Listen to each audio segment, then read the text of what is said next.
congratulations, Scott Pruitt's done. They like all the stuff, that kind of stuff, but they would really wish that he would say it without, like, yeah, without, as you said, he said just like a little bit easier on the shooting yourself in the foot, kind of like be more like George Bush is kind of the vibe that I think a lot of them, a lot of people like, I don't know, like Sheldon Adelson would like appreciate, because like it's just like we could get so much more done if Scott Pruitt would have just like stopped buying all these expensive cabinets. That's funny. But those guys are always fair game, even when it's a lie. Even when you're taking shots at Nikki Haley and it's a lie, they'll take him anyway. These people are always fair game. Mm-hmm. It's just like you just want to get and I think it's a lot of people like the polls. Like opinion polling definitely shows. I know, like maybe you don't trust polls, but I think a lot of polls show that like majority of Republicans support Medicare for all. A majority, and by the way, more Republicans, according to polls, support it than Democratic senators, and like a majority of people support free college. A majority of people support like things like getting out of Afghanistan, which Trump said he would do, but he didn't do. When you got to dissect those polls, though. There are a number of caveats, and the way the questions are asked make a huge difference. When you call it Medicare for all, people are familiar with Medicare, and they love it. Yeah, especially the elderly. But it's Medicare for all can be called a few other things, including the beginning of socialized medicine. So it depends on how people approach that, how they look at, first of all, how they look at government's role in lives. If you're a libertarian, you don't want to see any more massive government organizations showing up. Well, if you're a conservative libertarian, if you're a democratic socialist, which seems to be quite a term lately, you want to bring it on. Why are we even talking about Medicare for all? Let's do what we really want. Let's go to single payer and be done. So polls are always deceiving. It's hard actually to listen to people report on polls. They should have to present the entire poll, every question, all the methodologies. Then you can decide whether the poll was legitimate. I think like obviously it's going to have to be like reported out more, but I think again, Bernie and other people could do better about like getting that issue into the forefront. But I think they've also met from their own party a lot of like, let's not talk about this now. Kind of situation, but like if they actually, and when maybe if they are able to take back some parts of the government, maybe they can make a better, more like lengthy case for it. I think once there are questions about it, by people in the media, like you saw what happened with I don't know if you saw, like about end of August, Jake Tapper, he put out this video fact checking some of the things said about Medicare for all.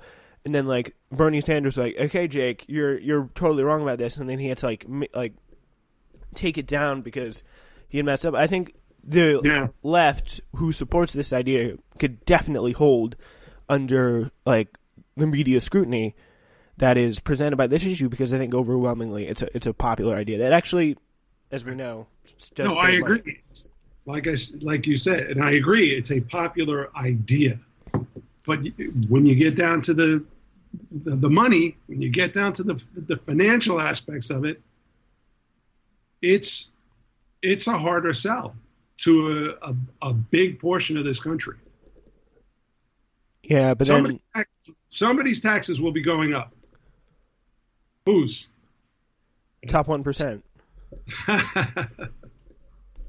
got to remember Democrats and liberals in particular are guilty of something that they'll never own, and it's this simple. They love the jobs, they hate the job creators, and you can't have both. People are going to get rich giving other people work. In our system, there is no other way that that's going to happen.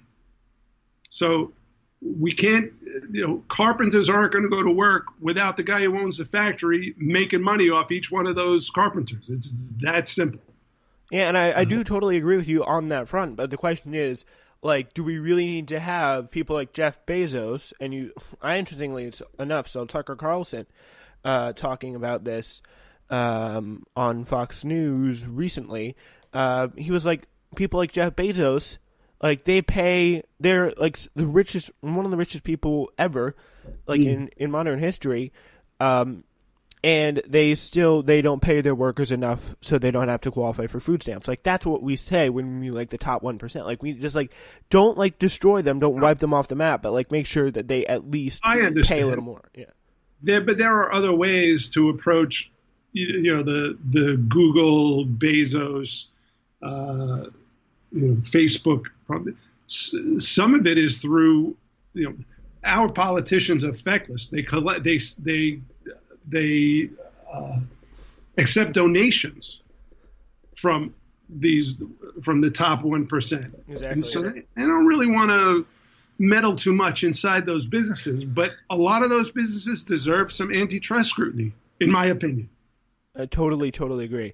But there's a lot of people, like, there are people like, again, and this is on both sides here, like Cory Booker, who takes one of the biggest people who takes money from pharma companies.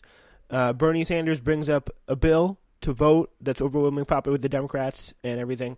To negotiate the cost of prescription drug prices, he votes against it.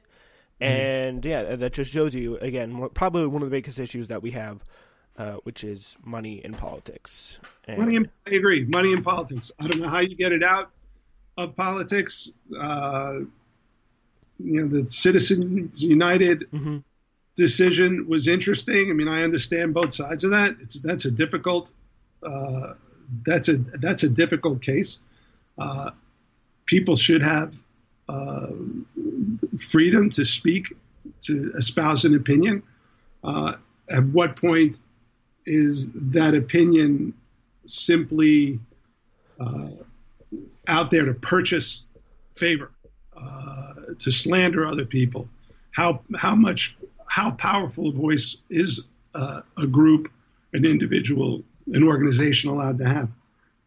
It's very, honestly, Hillary Clinton famously, and for good reason, hates that decision. But had it been had the roles been reversed, she'd have been all on top of that decision. So it's, again, we're talking about politics. Yep, and that is true. You need people who actually have real principles, real beliefs, real goals. And I think on the right and the left, there are both people out there.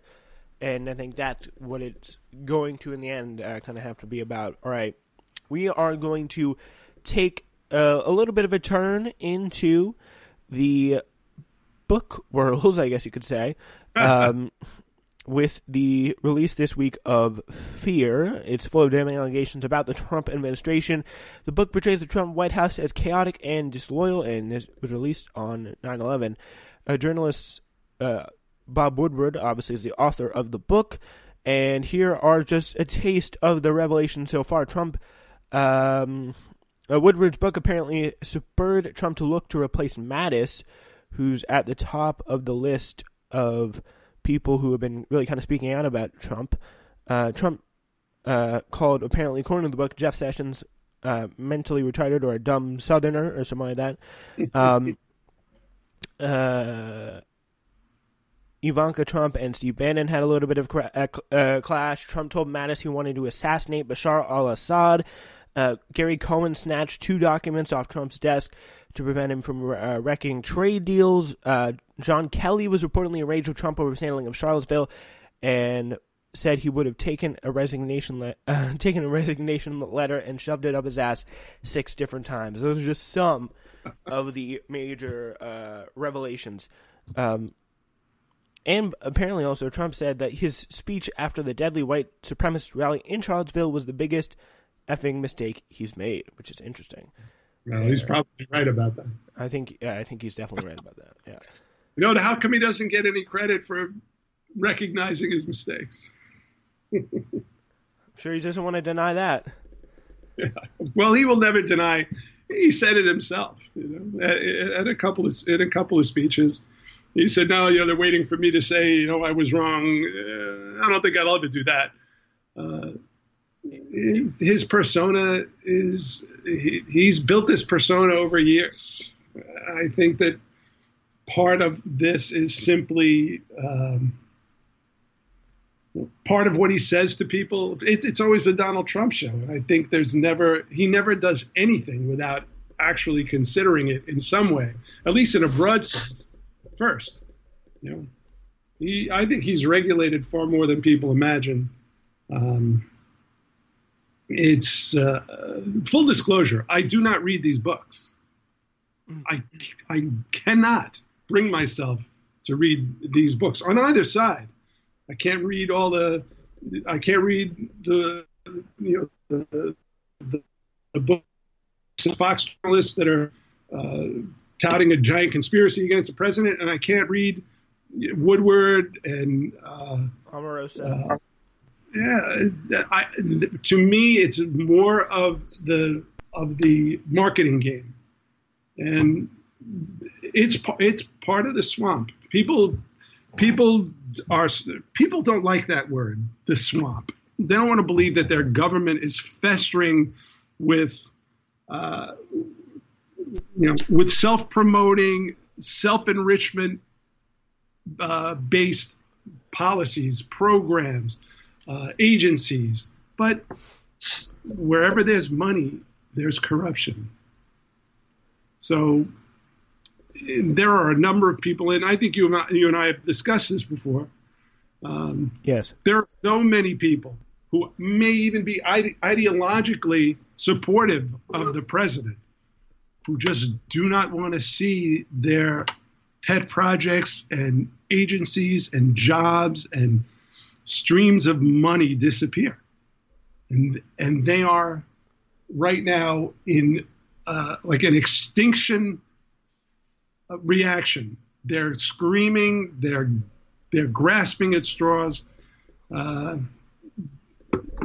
more cynical person like myself would imagine that most of this has to do with money and much less of it to do with, the existential problem of Donald Trump. Yeah, I think it's a lot more about, a lot of people want their things approved, obviously. And I think it's made up of people who don't want to believe it and people who already do believe it and are really just fed up with the government. That's where you get, the 17% approval rating from Congress and the, poor approval ratings of, journalists and all that stuff. But, yeah, and again, I think that's probably one of I think I don't get why he doesn't come out and say that, this was a mistake.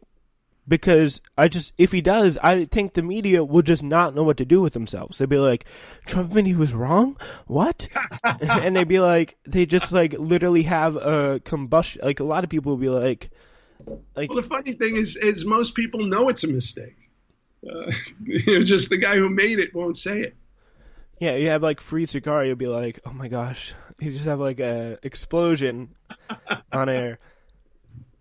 Yeah. He's, I think a lot of the accusations made against Donald Trump fall into that same sort of category. You got to remember, he was never a politician. He's used to running a family business where money gets a lot of things done. His own personality got a lot of things done. Well, that clearly doesn't happen in government. That's got to be a horribly rude awakening for someone who regards himself as cunning and powerful and self-made. Mm-hmm. It's hard to imagine that has been, a picnic for him to want to fire people, reorganize an agency, where you got minor bureaucrats who